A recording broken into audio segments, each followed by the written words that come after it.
E aí, pessoal, tudo bem? Nós vamos continuar a falar da economia da América Latina a partir do ponto onde nós paramos ontem. Vocês pensaram que eu ia abandonar vocês? Nada, olha eu aqui para falar dessa vez da parte que ficou faltando da, da América Latina. Falamos do México, falamos da América Central, continental, insular. Ficou faltando a América do Sul, né? E a gente vai começar falando da América do Sul a partir das Guianas. É isso aí.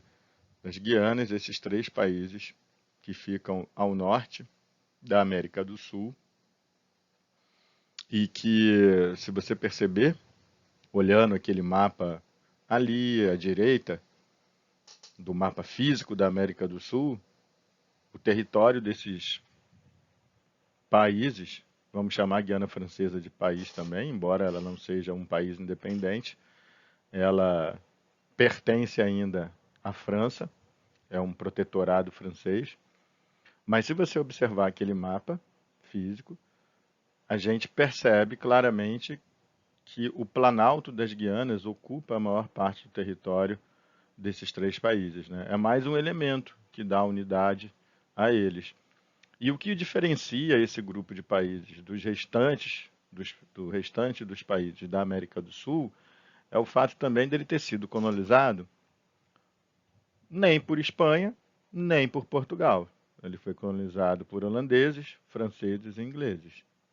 A Guiana é a antiga Guiana inglesa, o Suriname é a antiga Guiana holandesa e a Guiana francesa, bom, é essa, dispensa comentários, né? Ela ainda é francesa. São países que se destacam por uma economia bastante incipiente, pouco desenvolvida, um nível de industrialização muito baixo, baseada, como vocês já sabem, na exportação de produtos primários, né? Produtos da mineração e frutas tropicais. As, as relações das Guianas com os outros países da América do Sul sempre foram muito frágeis, né? Elas se relacionavam e ainda se relacionam, na verdade, muito mais com as suas antigas metrópoles, né? E no caso da Guiana Francesa, com a sua ainda metrópole francesa. A população, né, como em toda colônia de exploração, se concentra no litoral, né? É ali no litoral que essa ligação com a Europa, ela acontece de forma mais efetiva. Como toda a economia desses países, né, desde a sua época de colonização, é orientada para exportação, é natural que as cidades mais importantes do ponto de vista econômico estejam localizadas justamente nesse ponto de contato com a metrópole, que é o litoral. Existe uma curiosidade sobre a Guiana Francesa, né? A Guiana Francesa, como ainda é território francês, a moeda que circula lá é o euro. Muitos brasileiros, né, inclusive, vivem na Guiana Francesa, atraídos por essa possibilidade de ganhar em euro, né? Uma moeda bastante valorizada, na verdade, mais valorizada do que o próprio dólar. E existe, acredite se quiser, uma base espacial, né? Uma base de lançamento de foguetes na Guiana Francesa. Essa base de lançamento de foguetes, ela pertence à Agência Espacial Europeia e é ali que a Agência Espacial Europeia coloca em órbita satélites através do seu foguete, o foguete Ariane, né?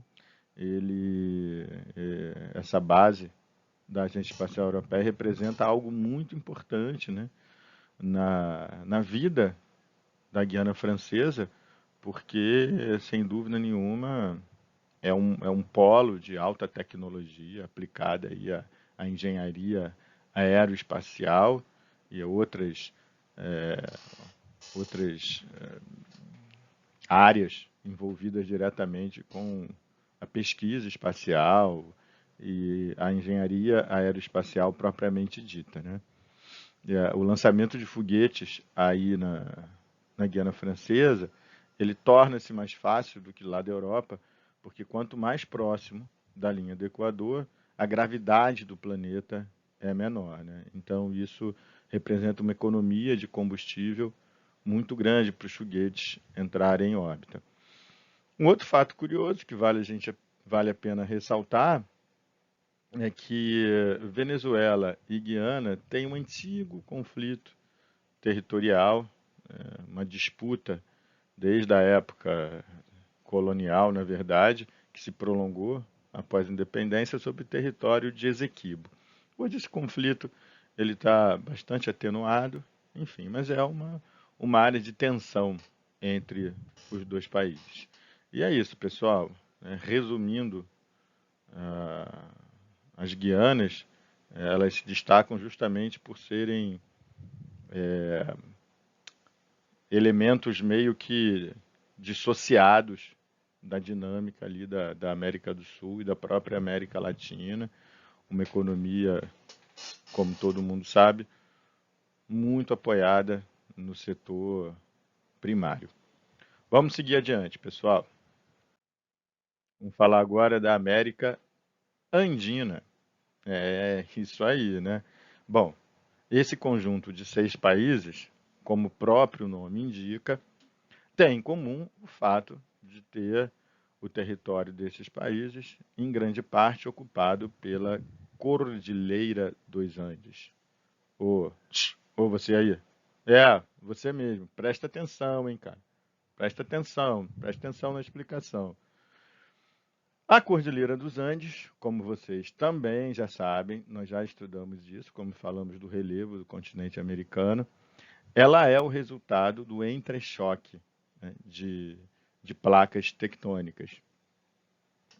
Quando duas placas tectônicas elas se chocam nesse tipo de limite que está ilustrado aí, que é o limite convergente, uma das placas mergulha em direção ao manto, né? É o movimento de subducção, que nós chamamos, esse movimento de mergulho, por baixo da outra placa, para o interior do planeta, e a outra placa, geralmente mais leve, né, menos densa, ela desliza por cima dessa placa. Então, esse deslizamento, né, esse atrito de uma placa com a outra, de toneladas, de milhões e milhões de toneladas de rocha, vai provocando uma espécie de dobramento dessa placa. Ela literalmente vai ficando dobrada, como se fosse um carpete sendo enrugado, né? E esse enrugamento é, na verdade, um dobramento moderno. E esse dobramento moderno, localizado aí na costa oeste da América do Sul, recebe o nome de Cordilheira dos Andes, né? É um importante elemento da geografia da América do Sul, muito extensa, aproximadamente 8.000 quilômetros de extensão, uma altitude média de 4.000 metros. É bom a gente lembrar que o ponto mais alto do relevo brasileiro nem chega a 4.000 metros. 4.000 metros é a altitude média da Cordilheira dos Andes. E o ponto culminante, ou seja, é o ponto mais alto, é o Aconcagua, localizado na Argentina, com quase 7.000 metros de altitude. E vocês sabem que a Cordilheira dos Andes ela tem uma influência muito grande na vida dos povos que habitam essa região, desde antes da chegada dos colonizadores espanhóis, né? Aliás, esse é um fato que esses países têm em comum, né? A colonização espanhola. Vamos seguir adiante. Observando os tipos físicos, né, das pessoas, da maioria dos habitantes que vivem no Peru, na Bolívia, no Equador, principalmente nesses países, a gente percebe nos traços físicos dessas pessoas a influência dos povos originais que viviam ali, né?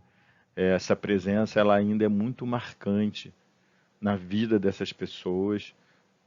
Tem povoados, cidades pequenas, na Bolívia, no Peru, no Equador, que nem as pessoas nem falam espanhol, né? Falam as línguas nativas. Uma delas é o Quechua ou Quichua,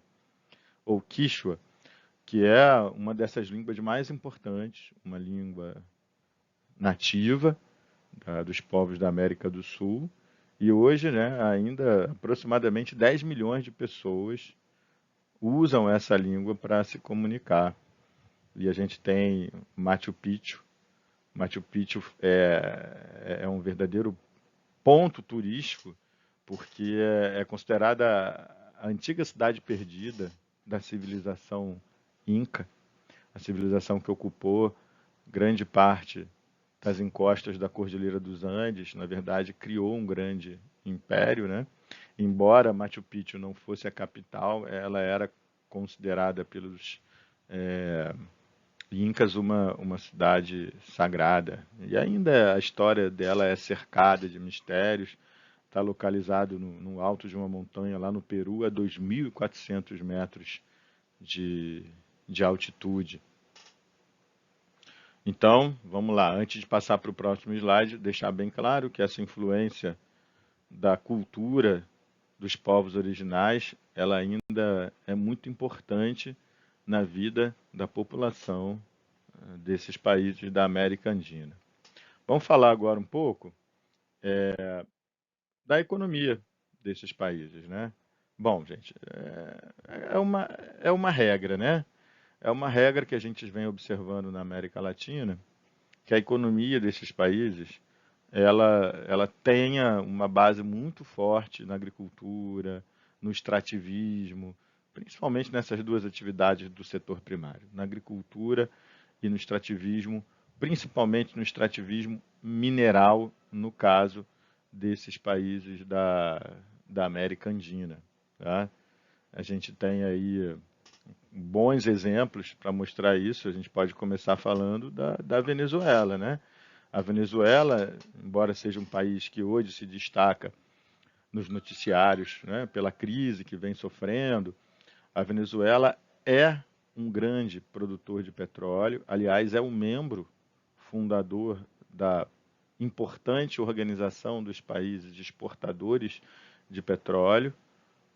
A maioria dos países que fazem parte da OPEP são países árabes, né, que vocês sabem que também são grandes, os maiores, na verdade, produtores de petróleo aí do mundo, naquela região do Golfo Pérsico, no Oriente Médio.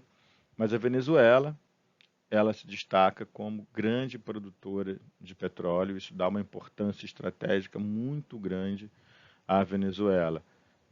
E, como eu falei, são países que não têm um nível de industrialização muito desenvolvido, muito alto, né? A Venezuela é um desses casos.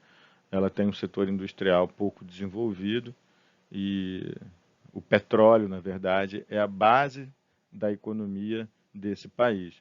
Então, sempre que há uma oscilação, uma variação do preço do barril do petróleo para baixo, né, quando o barril do petróleo ele fica muito barato, isso é muito ruim para a Venezuela, né, porque já que ela depende basicamente para manter a sua economia com saldos positivos da exportação de petróleo, quando o preço do petróleo cai no mercado internacional, isso acaba prejudicando bastante a Venezuela. Esse é um dos fatores, além de fatores políticos, que a gente não vai comentar aqui, que tem prejudicado bastante a economia e a vida dos venezuelanos. Colômbia, né? A Colômbia, ela é um grande exportador de café, né? O Brasil é o maior produtor mundial de café e a Colômbia, ela em determinados anos, né, isso varia, ela exporta mais café do que o Brasil, embora não seja a maior produtora mundial. Esse título é do Brasil, mas o café é um importante produto de exportação da Colômbia, mas o que chama a atenção na história da Colômbia, infelizmente, é um fato nada agradável, né? A Colômbia, ela historicamente, ela sofreu muito, o povo colombiano sofreu muito com guerrilhas, movimentos guerrilheiros de esquerda, que queriam implantar um regime socialista no país e, como vocês sabem, foram combatidos com a ajuda dos Estados Unidos, né? Essa era a lógica da Guerra Fria. Mas a Colômbia também se destaca negativamente como um dos maiores produtores mundiais de cocaína e de maconha, principalmente cocaína, né? São drogas, são produtos ilícitos, mas que têm uma importância muito grande na economia colombiana. Muita gente é empregada na produção e no refino de cocaína na Colômbia. Há um esforço muito grande das autoridades colombianas, das autoridades dos Estados Unidos, afinal de contas, grande parte dessa droga que é produzida na Colômbia, ela é exportada e consumida nos Estados Unidos, de combater esses narcotraficantes, como eles são chamados, né? Mas é uma missão muito difícil, porque eles têm as suas bases, as suas usinas, né, de refino da cocaína e plantações de folhas de coca na floresta amazônica. São áreas de difícil acesso, enfim, eles se protegem muito bem dessas operações militares e policiais que o governo colombiano, muitas vezes, junto com o governo dos Estados Unidos, cria para combater essa produção de cocaína e de maconha na Colômbia. No próximo capítulo a gente vai falar com mais detalhes sobre isso. Vamos falar agora do próximo país. São 6 países na América Andina. Vamos falar agora do Peru. A gente falou de Machu Picchu, que fica localizado lá no Peru. Então, assim, a atividade turística, ela é uma atividade importante na economia peruana. Tem todo o legado histórico da civilização inca, né? Inclusive construções e aspectos culturais que atraem muitos turistas do mundo todo.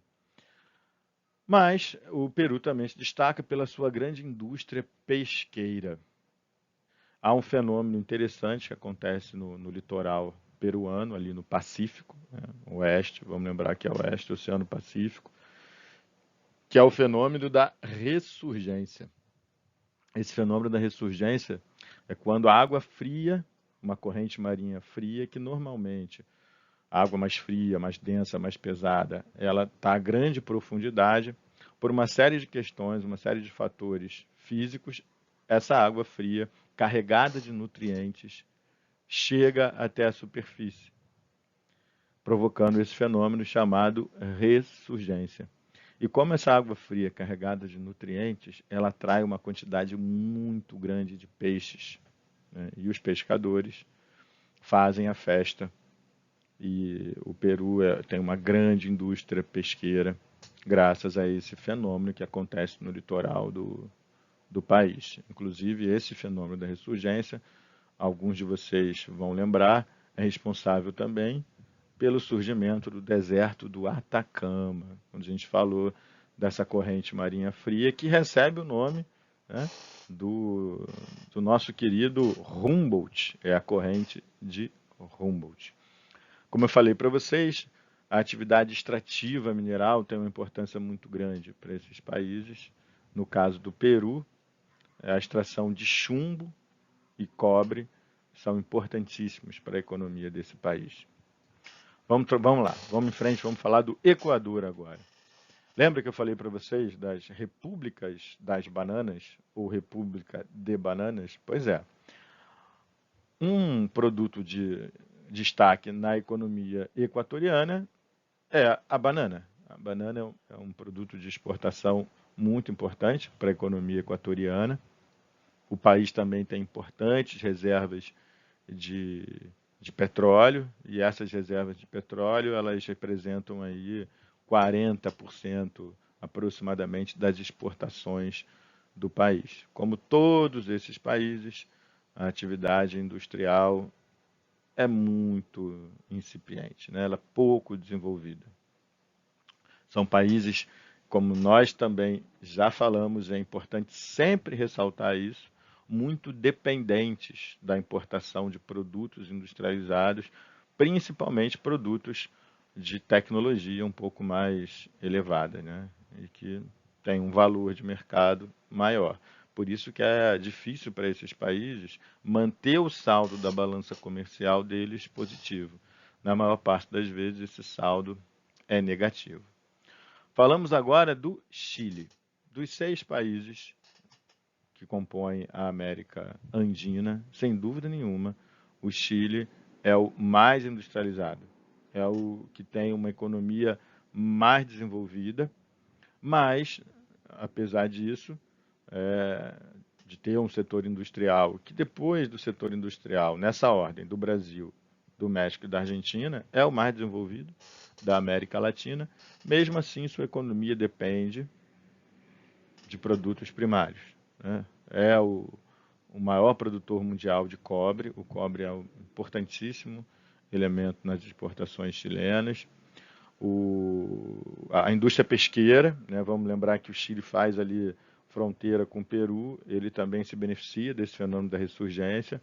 Então, o litoral chileno é bastante piscoso, né? A atividade pesqueira é importante e ele também é um importante produtor de salitre, que é importante componente na fabricação de armas. O Chile também se destaca, né? Não podemos esquecer disso, da produção de vinhos. A indústria vinícola no Chile tem uma importância grande, os vinhos chilenos são de reconhecido valor em todo o mundo. E aí nós chegamos no país que é o mais pobre de todos os países andinos, né? Mais pobre, inclusive, do que a Venezuela, que é a Bolívia. A Bolívia tem um problema geográfico, né? Ela não tem saída para o mar. E o fato de você não ter uma saída para o mar dificulta muito as exportações, as importações. Você tem que usar portos de outros países para efetuar suas compras e suas vendas internacionais, suas importações e suas exportações. A produção do estanho, né, que é um mineral, é importante para a economia do país, e também o gás natural. Inclusive, existe um gasoduto. São dutos, como o próprio nome diz, que transportam gás natural da Bolívia até o Brasil, né? O Brasil compra bastante gás natural da Bolívia. E é isso aí, pessoal. Sobre a América Andina, é isso que nós temos para falar. Agora nós vamos embarcar numa viagem para o último conjunto regional da América do Sul, né, da América Latina, que é,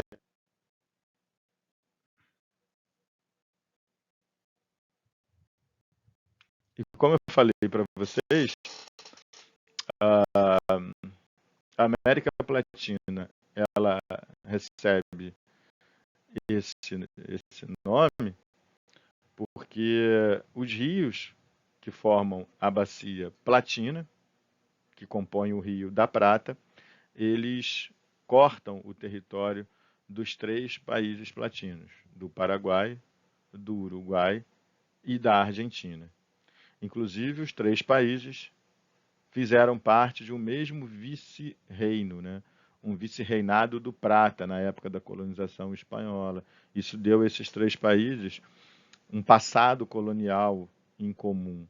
E os espanhóis, acreditando que iriam encontrar minas de prata nessa região, deram o nome do rio de Rio da Prata, e a Argentina, o nome, também vem do latim, que significa argento, prata, né? É uma curiosidade.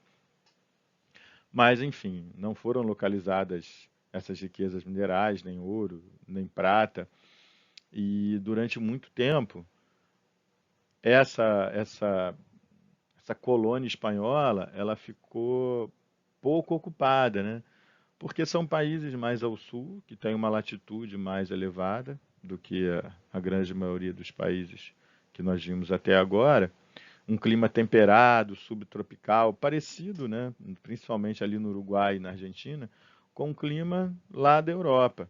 Mas esse clima, apesar de ser parecido com o clima europeu, ele não é adequado, né, para o que os colonizadores queriam, que era cultivar produtos tropicais, que interessava naquela época ao mercado europeu, né? Então não tinha um clima que fosse, digamos assim, propício para o desenvolvimento dessas culturas tropicais. Nem tinha riquezas minerais, né?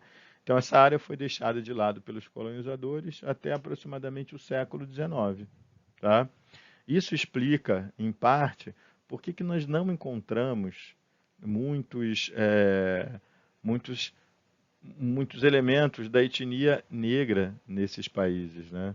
Porque nós não tivemos aquela economia de plantation que nós tivemos no Brasil e outros países tropicais, né? Daquelas grandes monoculturas que utilizavam a mão de obra escravizada. Nesses países, por essas questões climáticas, não foram desenvolvidos esses plantations ou essas plantations monocultoras, então não se utilizou na mesma quantidade, né, na mesma escala, a mão de obra escravizada, como aqui no Brasil e outros países da América Latina. Pois bem, agora vamos falar um pouquinho país por país, né? São apenas três, vamos começar pelo Uruguai. A capital do Uruguai é Montevidéu, a população do Uruguai é uma população menor do que a população aqui da nossa região metropolitana do Rio de Janeiro. São menos de 4 milhões de habitantes. O Uruguai, ele, ele é um país que durante muito tempo, né, ele teve o seu território disputado entre o Brasil e a Argentina, né? E é muito provável que se não existisse a Argentina e só existisse o Brasil, ou vice-versa, se só existisse a Argentina e não existisse o Brasil, o Uruguai não existiria, né? Porque, na verdade, ele foi sempre disputado ali entre os dois países, e essa disputa acabou sendo resolvida com a intervenção do Reino Unido, que definiu que aquela área ali não seria nem do Brasil nem da Argentina, seria um país independente, seria o Uruguai. O Uruguai conquistou a independência em 1828, né, como disse para vocês, com esse apoio do Reino Unido. E é interessante que diferente dos países andinos, né, o Uruguai ele não tem uma economia muito dependente da exportação de produtos do extrativismo mineral. A economia uruguaia ela se desenvolveu baseada principalmente na pecuária ovina, né? Não tem nada a ver com ovos. Esse ovino aí é de ovelhas, tá? E essa pecuária, essa criação de ovelhas, né? Ela foi a base para o desenvolvimento de uma indústria de calçados, uma indústria de roupas, de lã, de couro, né? E uma produção de carne muito grande. O Uruguai também é conhecido, assim como a Argentina, pela qualidade da sua carne, do seu churrasco, né? Um fato interessante, o Uruguai é um país que tem uma população basicamente urbana, mais de 85% da população hoje do Uruguai vive em cidades, a maioria dessas pessoas vive em Montevidéu, que é a capital, né? E o Uruguai, durante muito tempo, ele foi até considerado um país desenvolvido. A qualidade de vida do, da população uruguaia era uma qualidade de vida considerada muito boa, a ponto do Uruguai ser conhecido como Suíça sul-americana, né? Mas aí a partir principalmente da década de 1960, os preços da lã e da carne começaram a cair muito no mercado internacional. A concorrência com outros produtores de carne, como o Brasil, por exemplo, e a concorrência com roupas feitas com tecidos sintéticos na Ásia, forçou a queda de preço desses produtos, o que atingiu duramente a economia uruguaia, né? O governo uruguaio acabou tendo que contrair dívidas externas com outros países, né, com bancos internacionais muito grandes, com dificuldade para pagar, e isso prejudicou bastante os investimentos sociais e fez com que o padrão de vida do povo uruguaio caísse bastante. O país, como vários países da América Latina, isso é uma constante na história dos países da América Latina, em grande parte por causa daquele contexto da Guerra Fria. O Uruguai também viveu um período de ditadura militar entre 1973 e 1985. Um regime militar tomou o poder e as consequências, como em todos os países que viveram esses regimes ditatoriais, foram muito ruins, né? Para a economia, para a qualidade de vida do povo uruguaio. Houve a criação de grupos que tentaram se opor a esse governo ditatorial, né? Luta armada, a criação de grupos guerrilheiros para se opor a esse governo ditatorial militar, que provoca mortes, conflitos, né? Tensão, instabilidade, uma intensa repressão do governo e é óbvio, né? A população que pode foge disso, sai do país, principalmente jovens, jovens bem qualificados no mercado de trabalho, que acabaram desfalcando o mercado de trabalho uruguaio e indo trabalhar em outros países. Vamos falar um pouco agora, depois do fim desse período de ditadura militar, né, a partir de 1985, com essa normalização da vida política no Uruguai, a volta de um período de um regime democrático, eleições livres, onde todos podiam votar, a economia do Uruguai voltou a crescer, né, principalmente depois que ele entrou no Mercosul, aquele bloco econômico formado pelos 3 países latinos, mais o Brasil. A gente vai falar mais do Mercosul lá no capítulo 20, no próximo capítulo. Tá? Atividades importantes para o Uruguai são o turismo, muita gente viaja até Punta del Este, né? É um destino bastante conhecido lá do Uruguai. O setor financeiro, o setor bancário do Uruguai também é bastante desenvolvido. Desde 1997, a capital, Montevidéu, foi escolhida a capital financeira do Cone Sul. Cone Sul é essa região do sul da América do Sul, que parece realmente um cone, né? Ela vai se afunilando e fecha ali no finalzinho com o Chile e com a Argentina. Bom, vamos falar um pouco da Argentina agora. O terceiro país mais industrializado da América do Sul e da América Latina. Aliás, desculpe, o terceiro país mais industrializado da América Latina e o segundo mais industrializado da América do Sul. O México está lá na América do Norte. A Argentina, ela tem três grandes regiões em que a gente pode dividir a Argentina, né? É um território extenso e a gente pode dividir o território argentino em 3 grandes regiões ou unidades fisiográficas. Os Pampas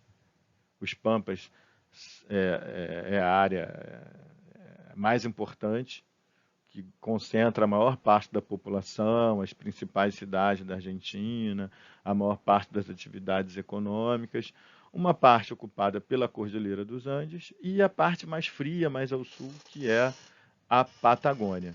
Tá? Como eu falei para vocês, os Pampas, né, ficam localizados a leste do país, a Cordilheira a oeste, a Patagônia ao sul.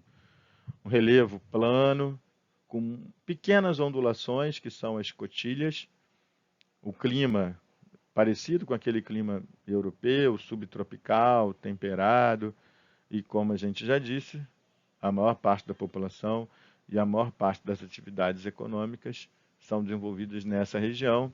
Aí uma imagem representando esse relevo, né? Plano, propício para a criação extensiva de gado, que é a característica dessa região dos Pampas.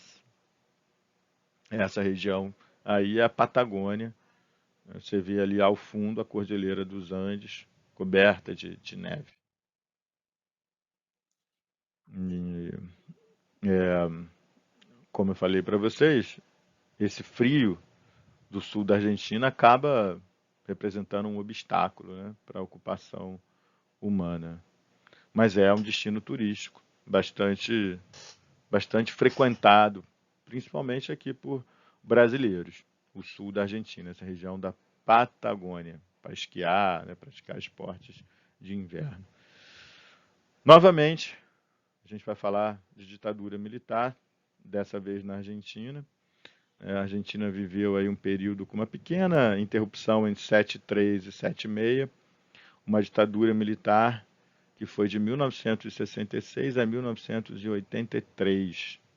E os efeitos negativos desse período ditatorial, houve queda do padrão de vida, houve prejuízo para a economia, instabilidade, a dívida externa cresceu, uma concentração de renda cada vez maior nas mãos de poucas pessoas. Enfim, prejudicou bastante a Argentina. Mas hoje, apesar da crise econômica que se encontra na Argentina, é bom a gente lembrar que as eleições vão ser realizadas em poucos dias lá na Argentina. E existe uma atenção muito grande voltada para essas eleições, porque a gente espera que quem seja eleito possa ajudar a recuperar um pouco o gás da economia argentina. Vamos fechar a nossa aula falando do Paraguai. O Paraguai também enfrenta um problema muito sério, né? Cadê o litoral paraguaio? O Paraguai não tem litoral, perdeu grande parte do seu território na própria guerra do Paraguai. Isso representou um prejuízo muito grande, né? Dos três países da América Latina, o Paraguai, sem dúvida nenhuma, é o mais pobre. E, para vocês terem uma ideia, uma parte considerável da população paraguaia ainda vive no campo. Isso é cada vez mais raro da gente verificar nos países. A maioria dos países tem uma população urbana que ultrapassa os 80%. No caso do Paraguai, você tem uma parte considerável ainda vivendo no campo. Então a gente não precisa nem repetir que as atividades primárias são a base da economia paraguaia, né? A agricultura, principalmente o cultivo do algodão, da soja, da mandioca, do milho, do tabaco, o extrativismo de madeira, erva mate e o quebráceo, que é uma árvore da qual se extrai o tanino, né, que se usa para curtir o couro, se utiliza na indústria que fabrica peças de couro. E como o Paraguai ele não tem litoral, ele não tem porto, assim como a Bolívia, isso dificulta bastante as exportações e importações do país. O Paraguai realiza grande parte delas, das exportações e importações, pelo porto de Paranaguá, que fica aqui no Brasil, lá no Paraná. Mas assim, é interessante destacar que o Brasil e o Paraguai têm duas atividades que representam uma aproximação muito grande entre o Brasil e o Paraguai. Uma dessas atividades é a venda de energia elétrica da usina binacional de Itaipu.